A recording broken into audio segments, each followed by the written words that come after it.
The story I'm about to tell you starts with an argument between teenage sisters, the Zuber girls, Sarah, age 18, and her younger sister, Katie, 16. On March 12, 2019, Sarah worked at the only grocery store in rural Rainier, Oregon, until 9:30 p.m. During her shift, she'd been texting Katie, and Katie had a request. So I got home from school late. I asked her to get me like a diet cream soda on our way home from work.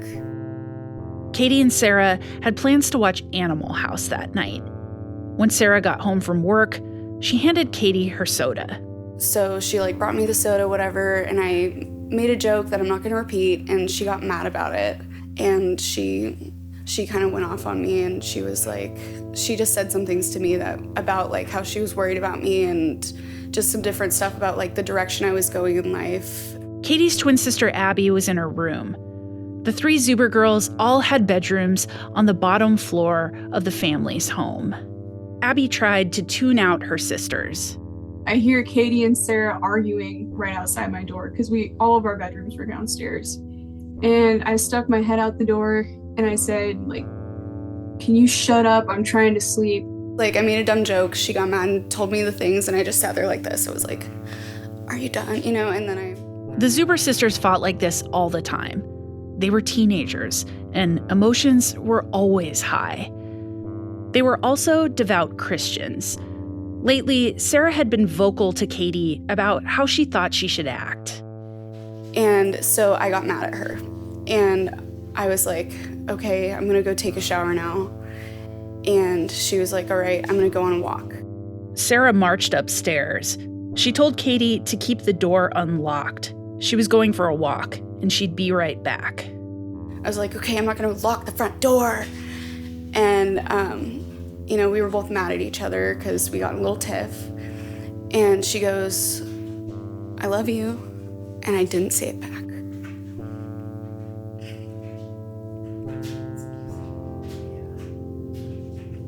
And that's the last time I saw her.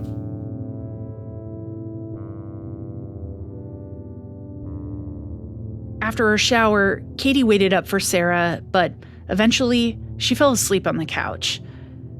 The next morning, her sister Abby woke up feeling awful. Yeah, I won't go into the nightmare, but I had a really, really bad dream that night. And it was the kind of dream where you wake up and you're you have to adjust yourself and be I'm not going to let this ruin my day. Katie woke up on the couch. She was late for work. And so I freaked out. I called my boss. I was like, hey, I'm late to work. I'll be there soon. I threw my work clothes on. I got in my car and I started driving down the street. Katie took a right out of the driveway. Something caught her eye next to the forest-lined road. And, you never think it is what it is when you see something like that. So I slowed down. I was like, that's definitely Sarah's legs. She pulled over, got out. I thought she might have laid down or something. I don't know what I was thinking. Inside the house, Abby was starting her homework. A little bit after Katie left for work, I just hear this horrible screaming, nothing I've ever heard before. It sounded like a grown woman screaming. So I paused my music and I'm listening for it again. It comes again and I couldn't believe what I was hearing. And so I called the police. Abby reported that someone was outside her house screaming. Eventually, she heard a knock on the door. It was her sister Katie and a neighbor who'd heard her screaming too. And Katie was like, Sarah's dead, Sarah's dead. It's been 6 years since 18-year-old Sarah Zuber's body was found on the side of that rural road, less than 400 feet from her front door. Today, in rural Columbia County, Oregon, it's hard to find anyone who hasn't heard the name Sarah Zuber. At one point, her photo hung from the window of many businesses, like a reminder. And in the years since her death, the community has pushed and prodded local officials to get to the bottom of this case, to get justice for her family. But they haven't. Law enforcement are stumped. No clue what happened. It's a case where every question they ask seems only to produce more questions. As those questions have piled up, so has the community's need to figure out what happened to Sarah. People have pointed fingers and lobbed accusations and grabbed at power in their quest for answers. Sarah Zuber's death has been at the center of political campaigns and would eventually put a target on some of the most powerful people who live here. When Sarah Zuber walked out the door of her house, she fell through a crack in Columbia County that no one realized was there. And without answers, people are worried it could happen again.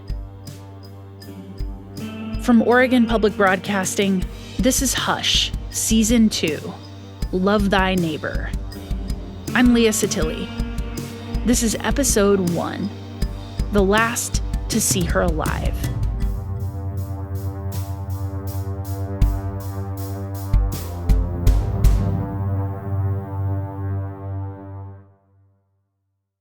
Not long after that 911 call came into police, investigators phoned Sarah's parents, Randy and Rebecca Zuber, and told them something terrible had happened.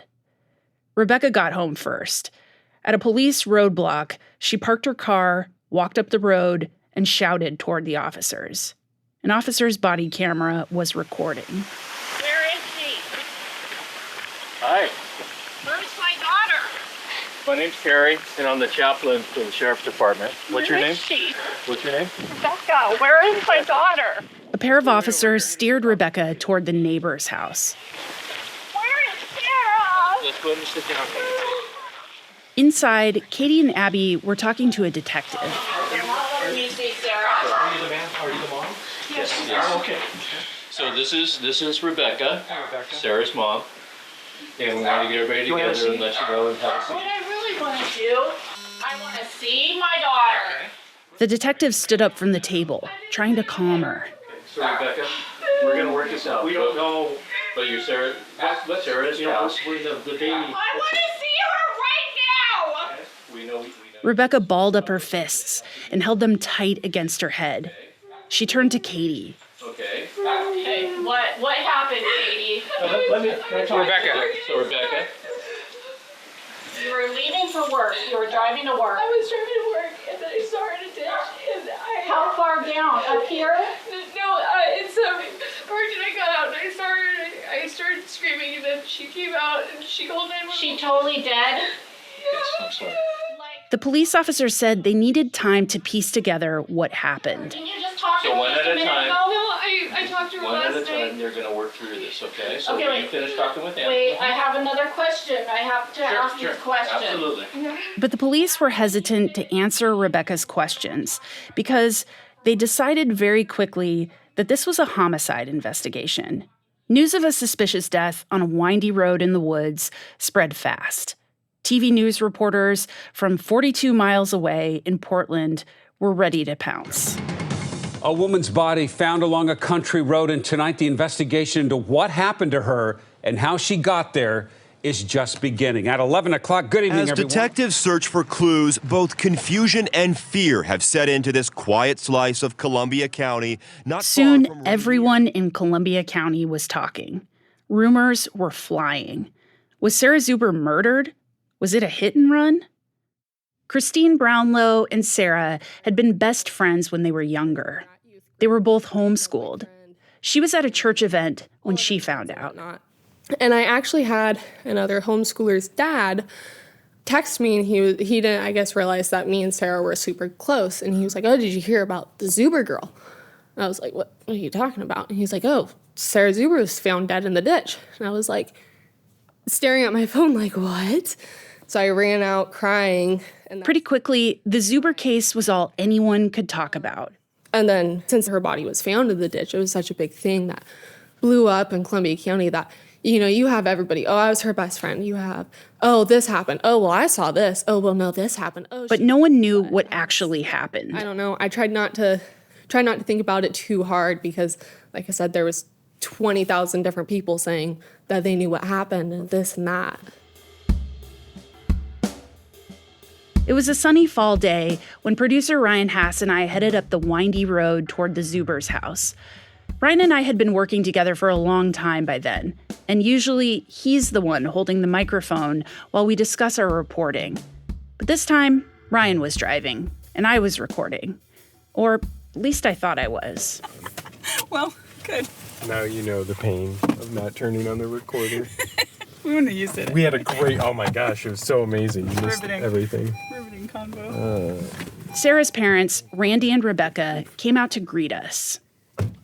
Your name's Ryan. Yeah. Nice to meet you. Nice to meet you. Hi, I'm Rebecca. Thanks for having us out. Hey, no come problem. on Our in. pleasure. Okay. The pleasure's all ours. Shoes off? It was peak tomato season, and Rebecca Zuber had laid out a tray of her tomatoes for us to try with cheese and crackers.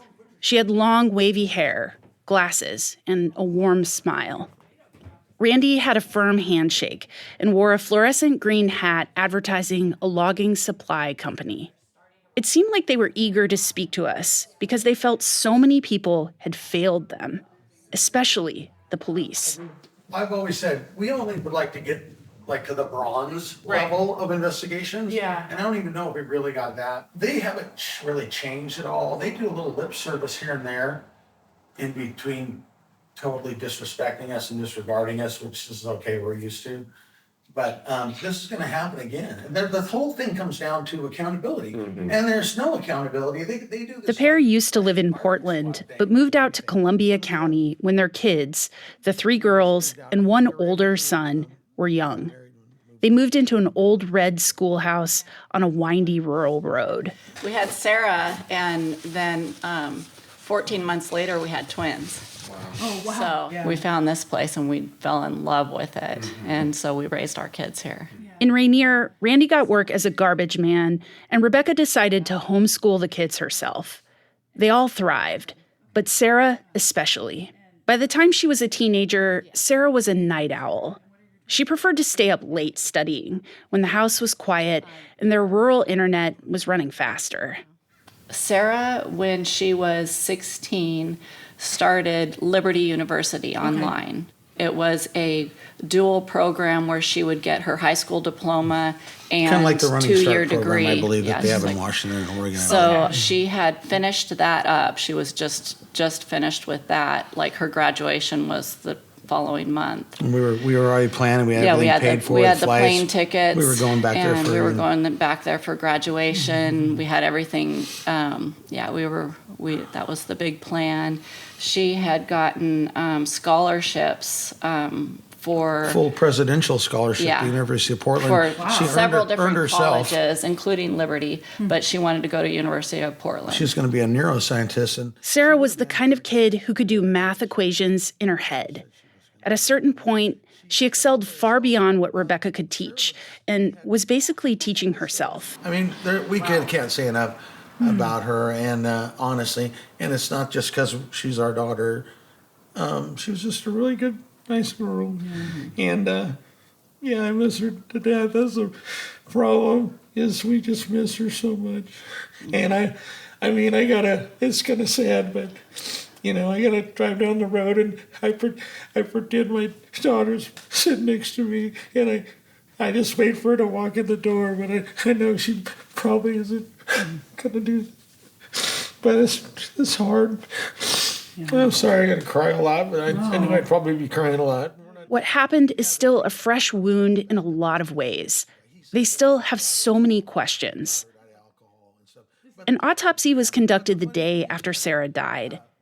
Afterward, a Columbia County Sheriff's detective sat down with Randy and Rebecca. And he said, but she died of other than natural causes.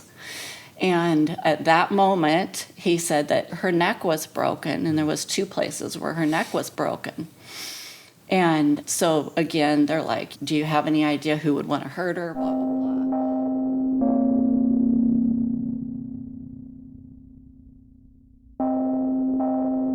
Randy and Rebecca couldn't think of anyone who'd hurt Sarah. Weeks passed, and no one was arrested. But that idea that their daughter died from something other than natural causes nagged at Rebecca. One day, she called Detective Dave Peabody, who was heading up the case for the Columbia County Sheriff's Office. I think I called and I said, I'm coming in because I want to know what's going on. So Detective Peabody said, you know, sometimes these things take a long time to figure out. You might not find out what happened to her for a long time. He said, look at these binders, books, binders. These 3-ring binders. See this row of binders? And it was like, 10 binders or whatever. And he goes, this is a case that I just solved, and it took 3 years. And so you never know. And I left there and I thought, I can't believe it would take 3 years to figure out what happened to my daughter, you know? And that was it. That was all I got from him. The Zubers want someone to tell them a story of what happened to Sarah that they can believe. Because, as it stands, they've heard more than one explanation for how Sarah died. It was an accident. It was a hit and run. It was a murder. But every explanation only poses more questions.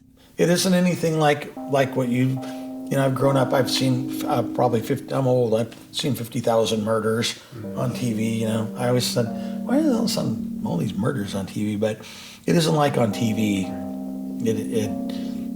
It isn't like that at all. The Zubers say all they want is justice for their daughter, but they're still stuck on how she died in the first place. You know, who cares? We could be disrespected. Maybe we don't deserve any respect. But just the way that they've treated my wife throughout this thing, trying to get answers and blowing her off and blowing us off, and they can just send an email and then not worry about it for 3 weeks. We're faceless. There's no one getting in their face. There's no one asking questions. There's no one down there with a camera. And they need to have a direct answer for anyone to move on in any kind of logical way.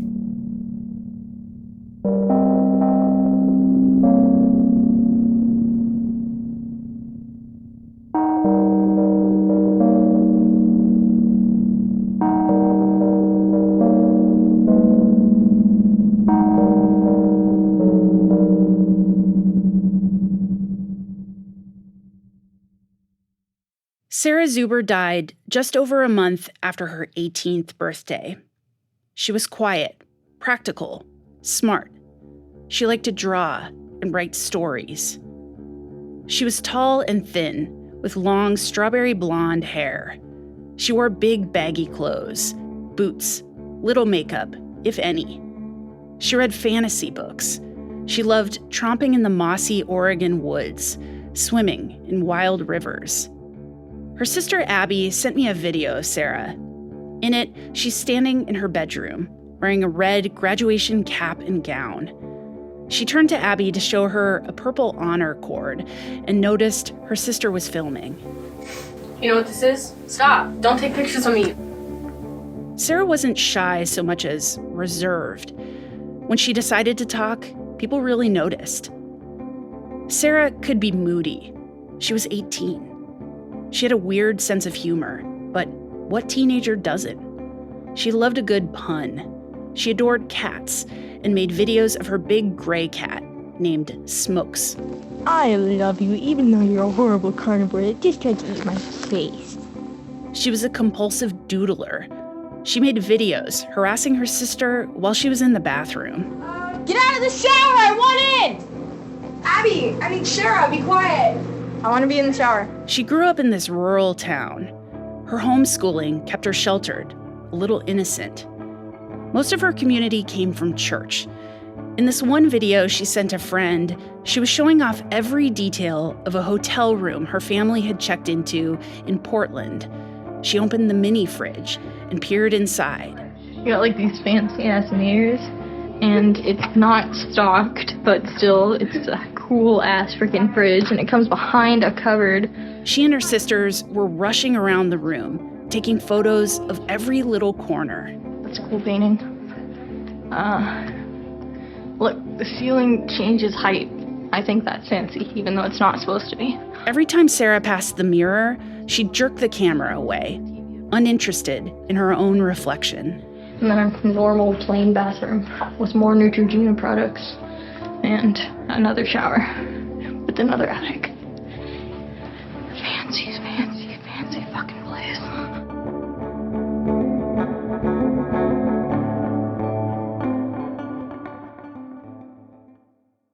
Some people knew Sarah around town from jobs she had. Before she worked at the grocery store, she worked at a small movie theater. I think we're the first job for a lot of people. Yeah. She was a homeschooler, and so homeschool kids can be a little bit different than other, because they think outside the box a little bit. So that was definitely Sarah. That's Leah Tillotson, the owner of the theater. One afternoon, she told us about how Sarah baked batch after batch of cookies until she nailed the perfect method and wrote it all down.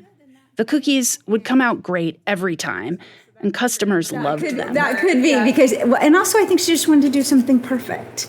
It's not just get a job done to get it done, it's get a job done right the way that it should be done. Sarah stuck out from the other teenagers who worked at the theater. Whatever she thought, that's what she said. That was the truth of what she said. She never pretended to be something that she wasn't at all. She was who she was. And you got to know that without filter. I remember at the time we had a girl that worked here that a lot of people didn't like, and she was just really kind of socially awkward. And Sarah found a way to be her friend and find the best in her. And honestly, not pretend the best in her. Honestly, oh, she's great at these things. Did you know that? You know what I mean? So I would say a very authentic, honest person. When Tillotson heard the news of what happened to Sarah, it seemed impossible.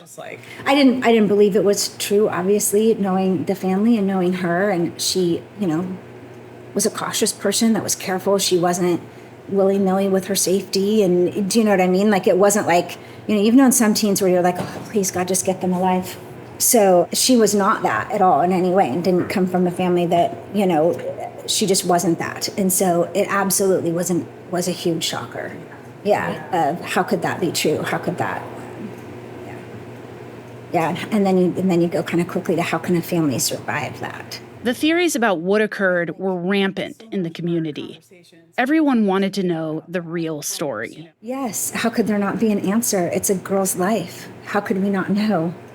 Okay, somebody broke into my car. I don't know who did it. Okay, we're only going to give it so much effort, right? A girl's gone. About 3 weeks after Sarah's death, a memorial was held inside Tillotson's movie theater. A local church uses the building on Sundays. I want to say welcome, ladies and gentlemen. Thank you for being here. Your presence says a lot. It says that you love the Zuber family and that you're with them as they go through a very, very difficult situation. People who knew Sarah took to the microphone to tell stories. I would like to share a few comments about Sarah. She is a character. She was such a beautiful person. It was a privilege and an honor to teach her in Sunday school. I'm gonna miss those times when we would go to the county fair and we would look at all the animals and ride all the rides. There was this one ride, the Gravitron, and we would ride it until it felt like our innards were outards. When I first started writing this, my first thoughts were, I'm 17. I shouldn't be having to write a eulogy for my best friend who was only 18. None of us should be having to write a eulogy for her. God, you're so good. Just a few weeks before, Sarah was right here in this church. She was too young to die. People talked about all the things she'd never get to do. She'd never fly in a plane, never attend graduation, never vote, never experience heartbreak. She was gone, and it seemed like no one would ever recover from her loss. I am called, I am healed, I am whole, I am saved in Jesus' name. Less than 24 hours after Sarah Zuber's body was found, a deputy state medical examiner named Dr. Rebecca Milius performed an autopsy. You might think that autopsy would answer all of the Zubers' questions about what happened to their daughter. But the opposite occurred.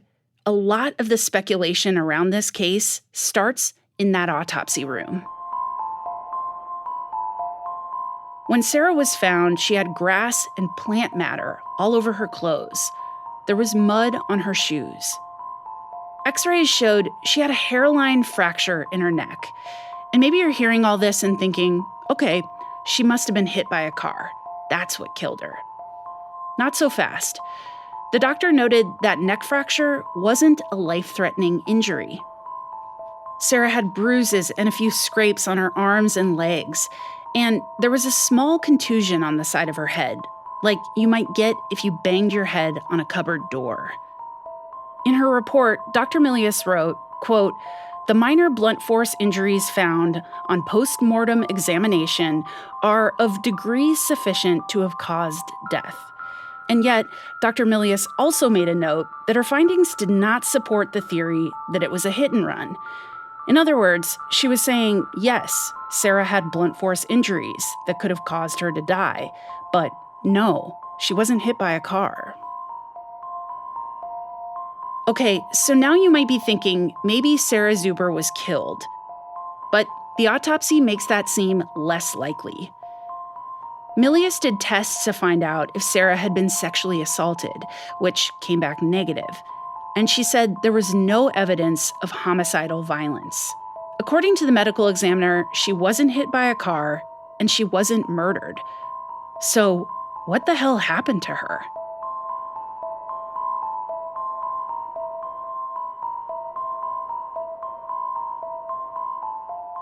That night, Sarah clocked out of work at Grocery Outlet at 9:30. The store is about a 13-minute drive to the Zuber's house. She left the parking lot at 9:35. And from the reports, it said that she turned right out of the parking lot, but to go home, you turn left out of the parking lot. So then that was a few different reports they had on that. And they were trying to figure out where she went before she came home. But they never figured that out, no.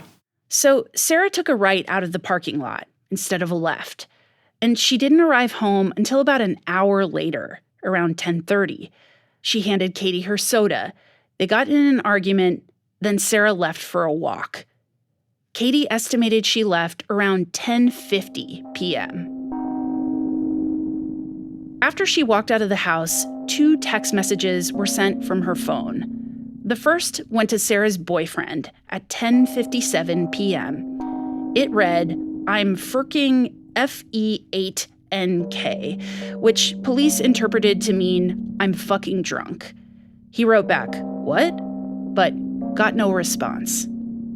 The second message was a minute later at 10:58. It went to a Facebook group chat Sarah was in that her boyfriend was also a part of. That message read, HEPL0, which police took to mean help. Sarah's phone died a half hour later. Police found it water damaged in her coat pocket. In the autopsy report, Dr. Milius wrote that when Sarah died, she had an extremely high level of alcohol intoxication. Her blood alcohol level was at a 0.16. For comparison, the legal limit you can drive with in Oregon is about half that. We've asked several experts about how many drinks this would mean Sarah had, but the answer is unfortunately very unclear.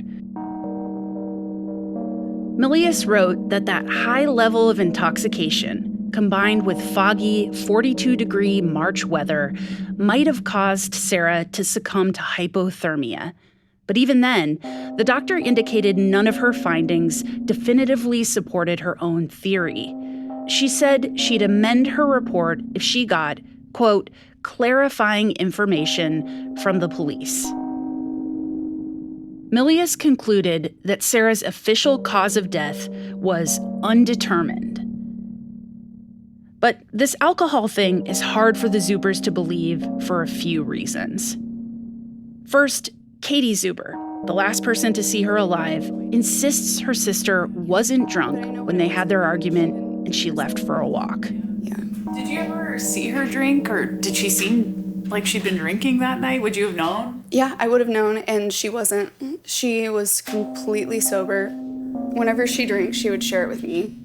And she wasn't like a partier, and she wasn't like a big drinker. She had like A little bottle with some vodka in it in her mini fridge, and she had like a can of wine. And sometimes when we watch like our shows, we would like share a little can of wine or like have a little bit of vodka, but she would never get drunk, and she wasn't like going out and getting drunk with people. She wasn't a drinker. And that night I know she wasn't drinking, and I don't think she would have taken it with her. I'm not sure. Randy and Rebecca Zuber also aren't convinced that Dr. Milius did all the tests she could have to prove Sarah was drunk. And drinking to that extent would have been so out of character for Sarah. And now to this day, still, they can't prove that. That's the one thing.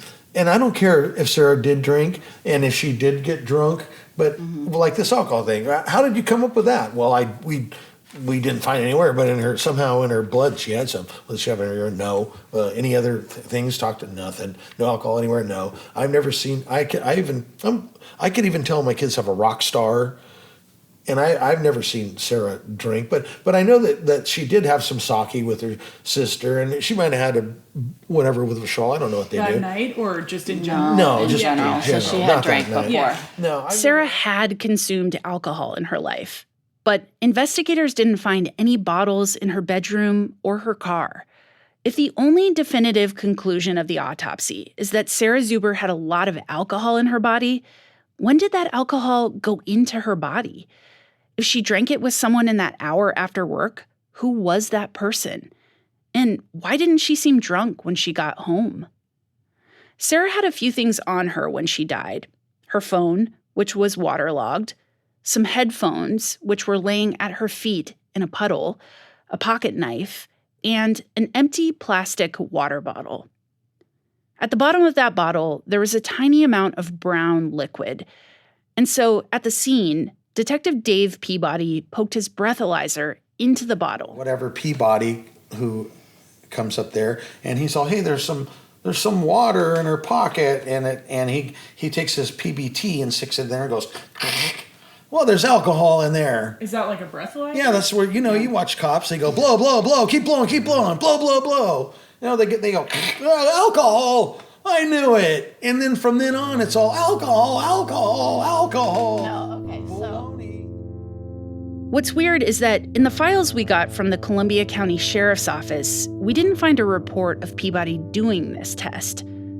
However, there were records of a couple of other lab tests. One found that the brown liquid in the bottle was just dirty water, and a DNA test on the mouth of the bottle didn't come up with a match for Sarah.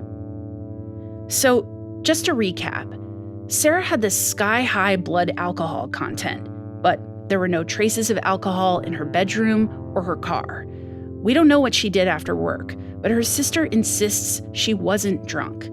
She left the house, sent those 2 seemingly drunk texts just minutes later, but that's it. Here's why this all matters. 10 months after the autopsy deduced that Sarah's cause of death was undetermined, Dr. Milius changed the conclusion of her report. She wrote that Sarah's new cause of death was combined deleterious effects of acute ethanol intoxication and hypothermia due to exposure. In other words, Milius believed Sarah got drunk and somehow ended up freezing to death on the ground a few hundred feet from her front door. When we sat down with the Zubers, Rebecca told us about how hard she pushed for answers. The sheriff's office, the medical examiner, the district attorney. She begged all of them for information about what happened to Sarah and how this went from a suspicious death to something that seemed to put Sarah at fault. I know that there's so many deaths out there that never are resolved. They have no idea what happened. I could have accepted that this is another one of those, except that, I think that I pushed so hard because I wanted to know what was wrong. And I think that the district attorney Auxier went ahead and, just went ahead and sent me those records and wrote that memorandum, and supposedly that meant that the case was closed. I don't think the case... In February 2021, almost 2 years after Sarah died, the Columbia County District Attorney officially closed the case. He said the alcohol story explained what happened, and there was nothing more to look into. It was a huge blow to the Zubers, but it also allowed Rebecca to see the police files she'd been asking for. In some ways, Rebecca blames herself now. She kept asking to see the police records, and the DA closed the case. I didn't know how to act. I didn't understand the whole, I got to stay out of it and let them do their job. I couldn't take, we don't know, or we're not going to say anything to you. I couldn't leave it at that. So I just kept pushing and pushing and pushing, and so then this was the result. But it's hard to believe a garbage man and a homeschool mom could dictate whether a district attorney says a case should be put away. Later, the district attorney would tell them the case was open and they couldn't look at the investigative records. It wasn't clear to the Zubers what was happening. Half the time the case is open, half the time it's closed, by who you talk to, what time of year it is, blah, blah, blah. I don't even know. They say it's open. We haven't heard from anybody in a year and a half.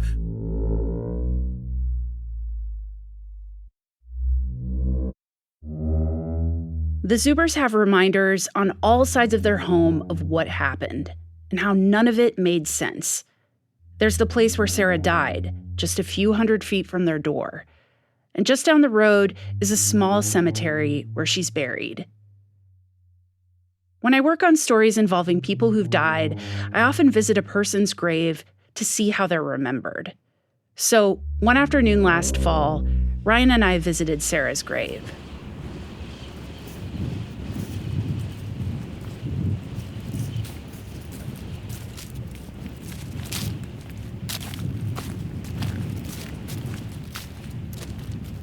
Sorry, I'm just trying to block the wind here. Yeah, it's got a picture.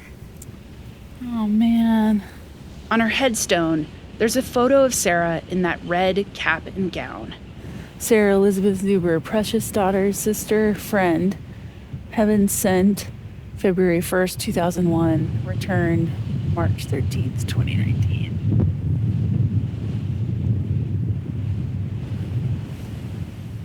Right, this whole thing is just so weird.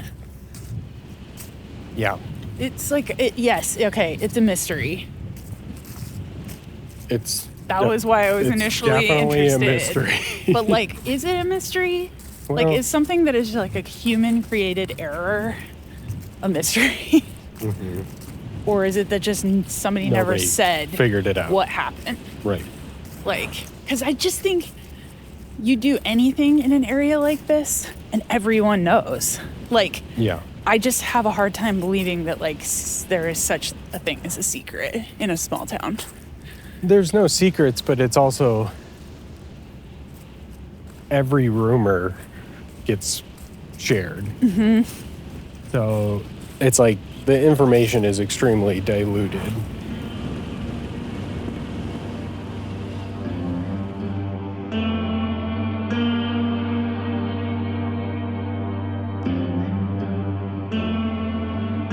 There's so much rumor and conjecture about what happened to Sarah. As we reported, it felt at times like every path we went down only led to more questions, more speculation. We decided if we were going to get any kind of clarity on this case, we needed to talk to Detective Dave Peabody. If for nothing else, maybe he could say for sure if the Sarah Zuber case was open or closed. Do you think that Sarah laid down in a ditch and just died? No. Did you ever think that? No. Do you have any ideas of how she died?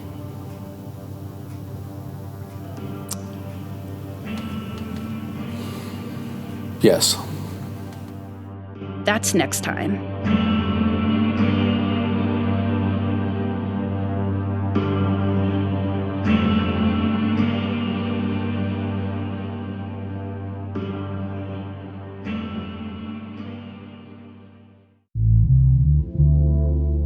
Hush is reported, written, and produced by me, Leah Satilli, and Ryan Hass. Music by Joe Preston. Our editors were Sage Van Wing and Anna Griffin. Stephen Cray mixed this episode, and Nalene Silva was our audio engineer. Our show art is by Dana Ryerson. Photography by Christina Wentzgraff. Additional art and marketing guidance from Van Cooley and Jennifer McCormick. Tony Schick fact-checked this episode. Legal review was by Rebecca Morris. We had public records assistance from John Bile. Website production for this series by Sukhjot Saul. Thanks to Joni Audenland, Peter Frickwright, Jen Chavez, and Tony Schick for helping shape this series. Thanks to all the members who make podcasts at OPB possible. Visit the Hush homepage on OPB's website at opb.org/hush. You can also email us with tips for future reporting at hush@opb.org. And if you're enjoying this podcast, please subscribe and leave us a review on your favorite podcast app. Or just tell a friend. It helps the show grow and is a great way to support our work.